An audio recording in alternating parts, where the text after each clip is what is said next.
Melakim 2, 2 Kings, chapter 11. And Athalyah was the mother of Ahaziah, and when she saw that her son was dead, she arose and destroyed all the offspring of the reign. But Yahosheba, the daughter of sovereign Yoram, sister of Ahaziah, took Yaho'ash, son of Ahaziah, and stole him away from among the sons of the sovereign sons, who were put to death. So they hid him and his nurse in the bedroom from Athalyah, and he was not put to death. And he remained with her in hiding in the house of Yahuah for 6 years, while Athalyah was reigning over the land. And in the 7th year, Yahoyada sent and brought the commanders of hundreds with the Karites and the runners, and brought them into the house of Yahuah to him. And he made a covenant with them, and took an oath from them in the house of Yahuah, and showed them the son of the sovereign. And he commanded them, saying, This is what you are to do. 1/3 of you who come in on the Shabbat are to be on guard in the sovereign's house, and 1/3 at the gate of Sur, and 1/3 at the gate behind the runners. And you shall be on guard in the house, lest it be broken down. And the 2 detachments of you who are going out on the Shabbat shall be on guard in the house of Yahuah for the sovereign. And you shall surround the sovereign on all sides, every man with his weapons in his hand. And whoever comes within the ranks, let him be put to death. And be with the sovereign as he goes out and as he comes in. So the commanders of the hundreds did according to all that Yahoyada the Kohen commanded, and each of them took his men who were going in on the Shabbat with those who were going out on the Shabbat, and came to Yahoyada the Kohen. And the Kohen gave the commanders of hundreds the spears and shields which had belonged to sovereign David, that were in the house of Yahuah. And the runners stood, every man with his weapons in his hand, all around the sovereign, from the right side of the house to the left side of the house, by the altar and the house. And he brought out the son of the sovereign, and put on him the diadem and the witness. And they appointed him to reign, and anointed him. And they clapped their hands, and said, Let the sovereign live. And Athalyah heard the noise of the runners, the people, and she came to the people into the house of Yahuah, and looked and saw the sovereign standing by a column according to the ruling, and the chiefs and the trumpeters were beside the sovereign, and all the people of the land rejoicing and blowing trumpets. And Athalyah tore her garments and cried out, Treason! Treason! And Yahoyada the Kohen commanded the commanders of the hundreds, the officers of the army, and said to them, Take her outside the ranks, and slay with the sword whoever follows her. For the Kohen had said, Do not let her be killed in the house of Yahuah. So they took hold of her, and she went by way of the horse's entrance to the sovereign's house, and was put to death there. And Yahoyada made a covenant between Yahuah and the sovereign and the people, to be the people of Yahuah, also between the sovereign and the people.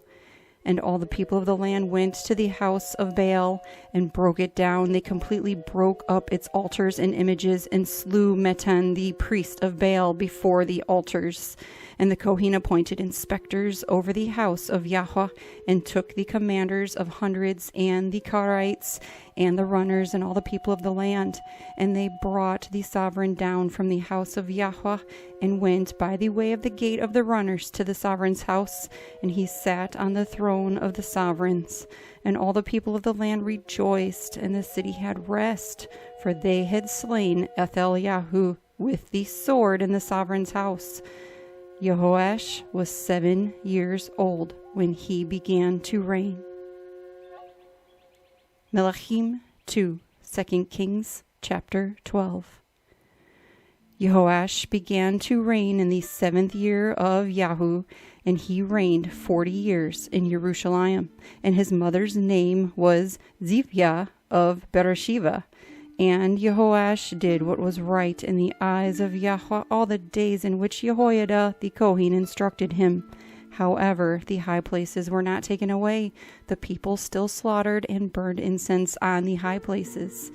And Yaho'ash said to the Kohanim, all the silver of the Kodesh gifts that are brought into the house of Yahuah, the silver coming over each man's assessment silver, all the silver that a man purposes in his heart to bring into the house of Yahuah, let the Kohanim take for themselves each from his friend, and let them repair the damages of the house wherever there is damage. And it came to be by the 23rd year of sovereign Yaho'ash that the Kohanim had not repaired the damages of the house. And sovereign Yaho'ash called Yahoyada the Kohen and the other Kohanim and said to them, "Why have you not repaired the damages of the house? And now do not take any more silver from your friends, but give it for repairing the damages of the house." And the Kohanim agreed that they would neither receive any more silver from the people nor repair the damages of the house. And Yahoyada the Kohen took a chest and bored a hole in its lid and put it beside the altar on the right side as one comes into the house of Yahuah. And the Kohanim who guarded the door put there all the silver that was brought into the house of Yahuah. And it came to be whenever they saw that there was much silver in the chest, that the sovereign scribe and the Kohen Haggadol came up and put it in bags and counted the silver that was found in the house of Yahuah, and gave the silver weighed out into the hands of those who did the work, who had the oversight of the house of Yahuah.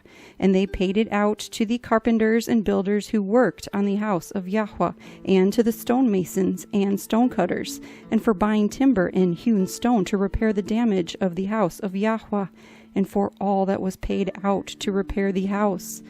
However, there were not made for the house of Yahuah basins of silver, snuffers, sprinkling bowls, trumpets, any objects of gold or objects of silver from the silver that was brought into the house of Yahuah, for they gave that to the workmen, and they repaired the house of Yahuah with it. And they did not reckon with the men into whose hand they gave the silver to be paid to the workmen, for they acted trustworthily. The silver from the trespass offerings and the silver from the sin offerings were not brought into the house of Yahuah. It belonged to the Kohanim. And Hazael, sovereign of Aram, went up and fought against Gath and captured it. And Hazael turned his face to go up to Jerusalem.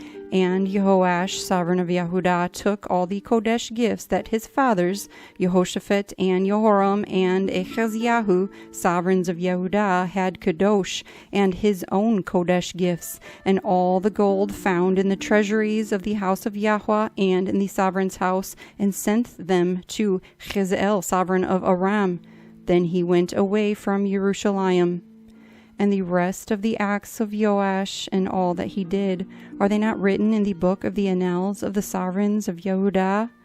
And his servants rose up and made a conspiracy and smote Yaho'ash in the house of Milo, which goes down to Selah.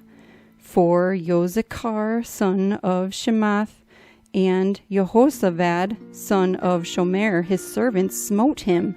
So he died, and they buried him with his fathers in the city of David.